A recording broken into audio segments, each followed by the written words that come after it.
Get the real news at realrawnews.com. Article dated August 28, 2023, entitled Marines Take Down Biden Loyalists in Maui.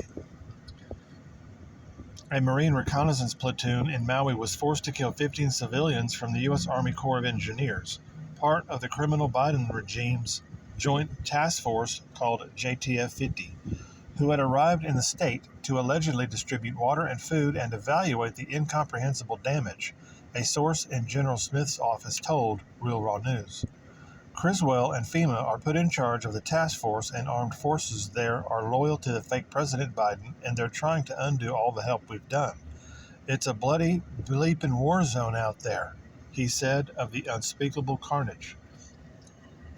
On Saturday, August 26th, White Hats in Lahaina spotted a civilian work crew erecting a barbed wire fence and unspooling concertina wire around a 3-square block radius centered near Kamamalu Street and Pikey Place, a residential district replete with private residences, some untouched by the fires.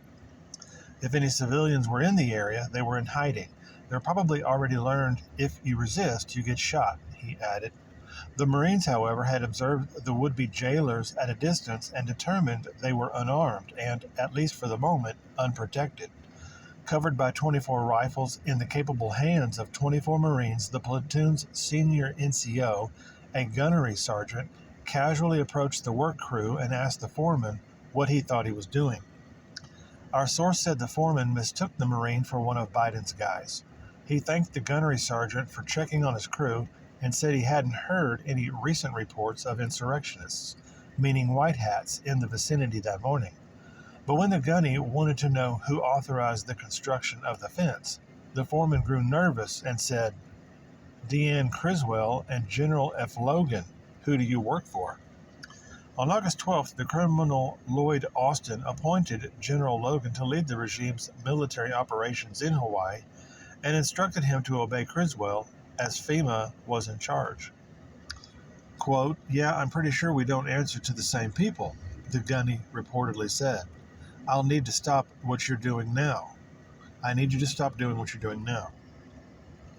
The foreman said the crew was attached to the U.S. Army Corps of Engineers and had orders to complete the barricade as soon as possible.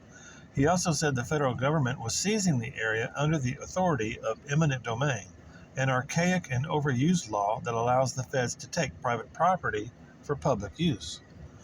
For example, in 2005, New London, Connecticut seized several properties to build a pipeline.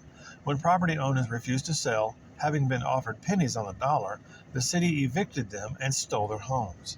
The gunny informed the foreman that he had 24 rifles aimed downrange at his crew, at the work crew. You're them. I was warned about you, the foreman said, reaching for the handheld radio on his belt. A single slap sent the radio flying, and a solid punch to the stomach buckled the foreman's knees. A crewman armed with a pipe cutter tried to blindside the gunny, but a round from a Marine's sniper rifle put him down, his head oozing blood on the pavement. It was pandemonium, our source said. The gunnery sergeant told them to surrender, that no one else had to die, but a few had pistols stashed and dumbly returned fire, though they couldn't shoot for crap. As the gunny dove for cover, the Marines picked off the work crew. One crew member clasped his bloody leg and screamed, "Help me, somebody help me, I'm dying."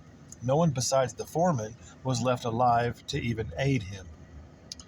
Our source said the company of General Smith's best men arrived on the scene within an hour to secure the location, clean the mess, dismantle the partly erected barricade, and await any federal goons. If the crew made any successful radio calls before dying, no help ever came. As of this writing, Marines still control the area. The foreman, our source said in closing, was arrested on suspicion of treason.